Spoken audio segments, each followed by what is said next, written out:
The Power of Your Subconscious Mind Summary. By Joseph Murphy. Has The Power of Your Subconscious Mind by Joseph Murphy been sitting on your reading list?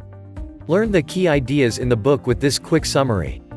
Envision an iceberg floating in the Arctic. Though you can see parts of it above the surface of the water, the majority of it is hidden beneath. This image can be applied to your mind as well. The part of our minds that we are aware of, the conscious mind, is what is seen above the water. The other part, our subconscious mind, which is at least equally as large, lingers below the surface. How do we tap into a seemingly inaccessible part of our minds? This question is addressed in The Power of Your Subconscious Mind. By Joseph Murphy, a classic book from the early 1960s that we will be looking at in this summary. You will learn how to unleash the potential that is hidden away in your subconscious mind in order to tackle a wide array of issues. You will come out the other end feeling both happier and wiser.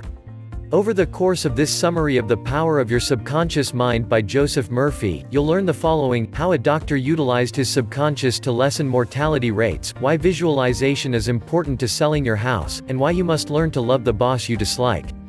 Key idea number 1, the subconscious mind is susceptible to suggestions, which can be used to your advantage. Do you remember learning to ride a bike? While learning, it's likely that this task required intense attention and focus from your conscious mind. But once you became more comfortable and competent, your subconscious began to grasp the concept, and pretty soon riding a bike became an automatic task. Learning to ride a bike is a great example of conscious to unconscious learning, which is an incredible tool your brain has. To use it, you must harness the power of your subconscious by repeated positive thoughts. For instance, in the late 19th century, Enrico Caruso, an Italian opera tenor, performed at famous opera houses throughout Europe and the United States.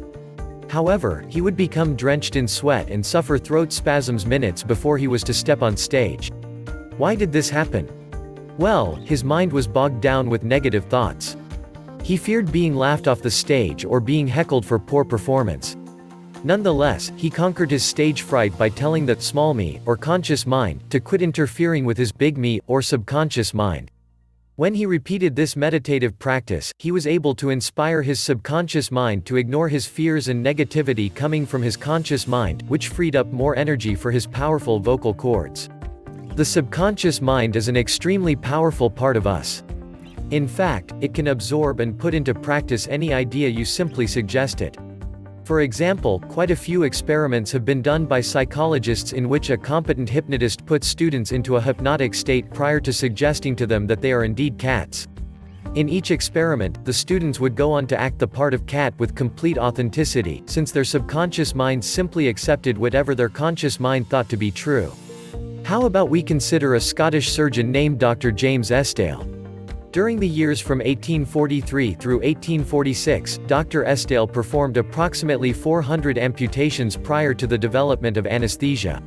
Shockingly, the mortality rate for his procedures was quite low at just 2 or 3%. He attributed this success to his technique of hypnotically suggesting to his patients that they would not develop an infection as a result of the operation.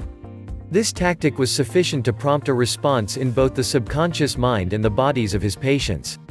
Key idea number 2, the power of positive thinking and visualization can be used to realize your dreams.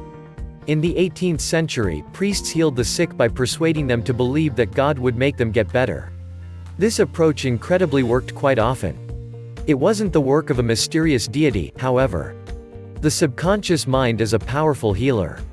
Though this effect may seem supernatural, it can be explained by evidence that positive thinking can give your subconscious the power to heal disease. For instance, after one of Murphy's relatives developed tuberculosis, the man's son was determined to make him better. He brought his father a piece of wood he had picked up off the sidewalk and told him that it was a cross he had bought from a monk who had recently toured a healing shrine in Europe. He told his father that even touching the cross had healed many people in the past. His father held the object tightly and prayed with it in his hand before falling asleep. Upon waking the next morning, he was completely healed. Since the father was so truly convinced that the cross had healed his disease, no one ever broke the news to him. In some cases, breaking the illusion might cause the disease to resurface. Similarly, if you simply imagine something you desire, that desire might become a reality. An applicable example comes from the author's teachings at the Church of Divine Science, which was a weekly radio show with millions of listeners. The author talked about the so-called mental movie method in one of the episodes of his show when he was advising people about selling their houses. To use this method, you must create a mental image you desire, and hold it in your mind until your subconscious makes it a reality. A home seller from the example above used this method. The first step for her was to gain confidence that she had set an appropriate price for the sale of her house. Following this, she would envision herself celebrating the close of her home, and kept that image in her mind as she dozed off. As she began to fall asleep, her subconscious would latch onto this image and would connect her with a buyer.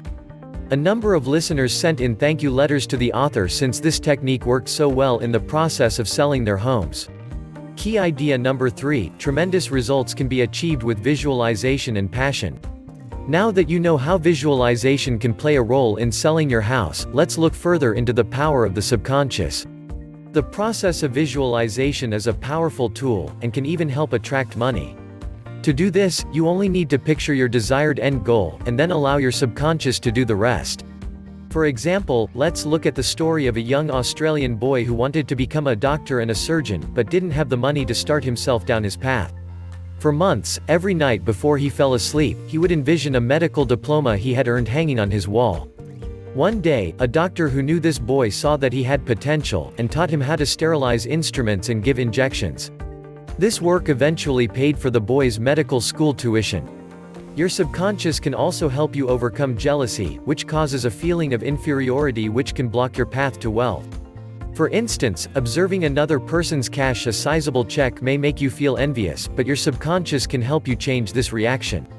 You should wish greater wealth upon others, which your subconscious will pick up on. This will tell your subconscious that you believe you deserve the same. Remaining jealous doesn't help anyone, and you'll likely hinder your own potential for financial success. Lastly, pairing visualization with passion can reap massive benefits. Let's look at an example. The author knew a young pharmacist who loved what he did and often thought about opening his own pharmacy.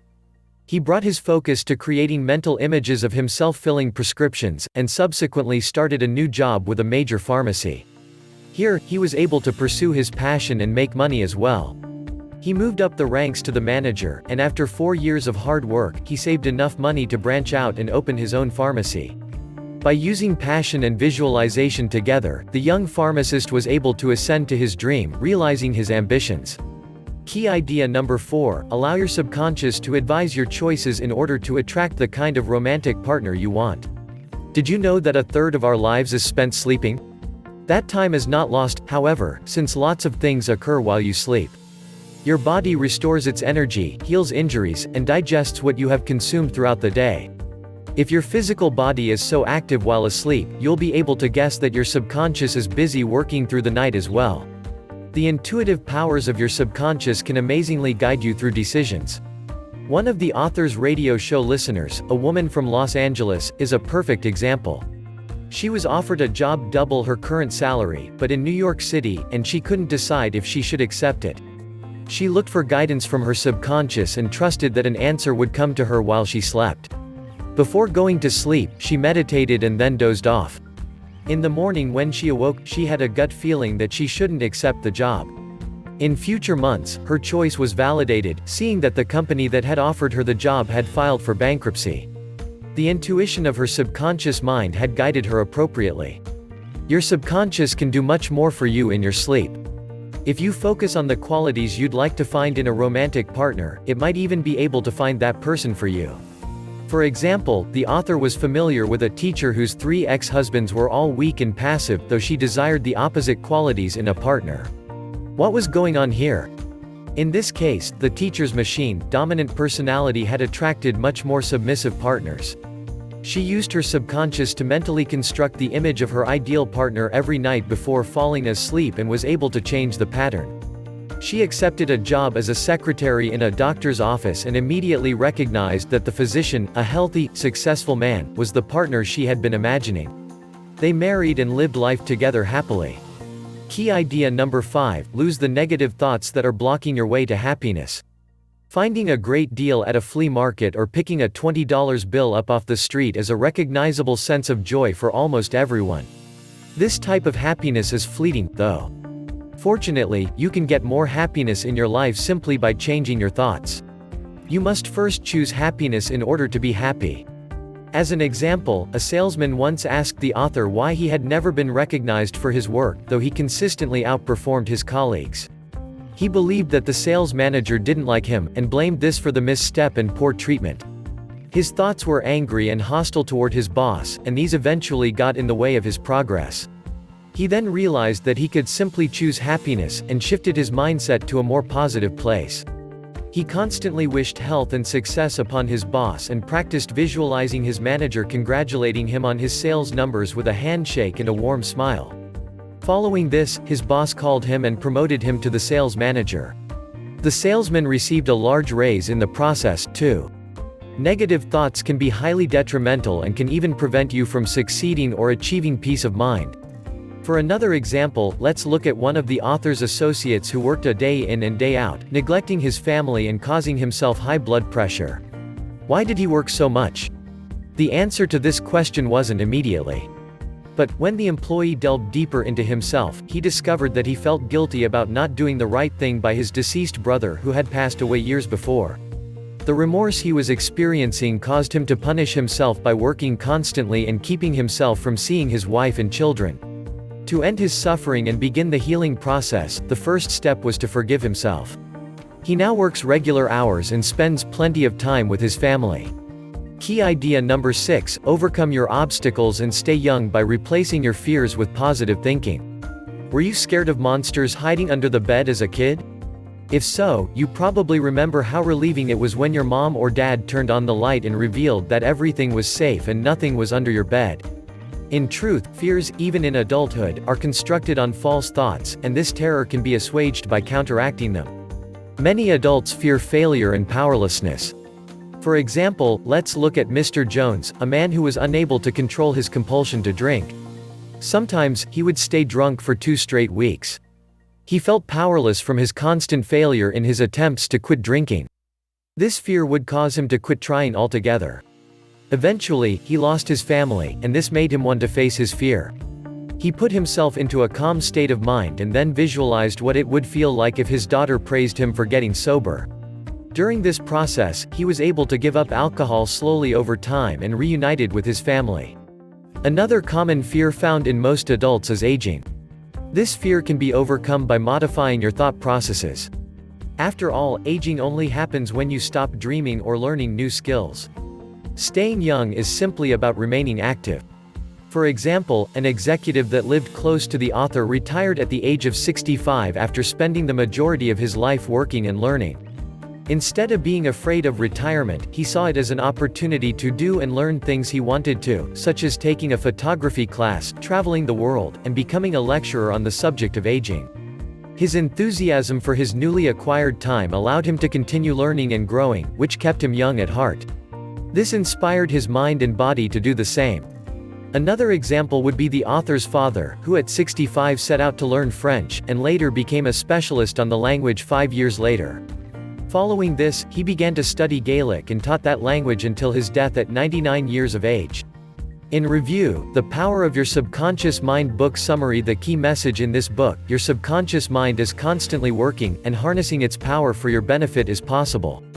Your subconscious can help you tackle any issue in your life and can improve both your emotional and physical health. This entire process works by visualizing success and getting rid of negative thoughts. Actionable advice: use a simple technique for overcoming fear. Try a simple approach to overcome your fear, no matter what the fear is. Begin by spending 5 to 10 minutes, 3 times a day, imagining yourself doing the thing that you're scared of. Construct a joyous image, complete with people cheering you on. By practicing overcoming your fear in a mental image, your subconscious will grasp the idea, and will eventually make it a reality.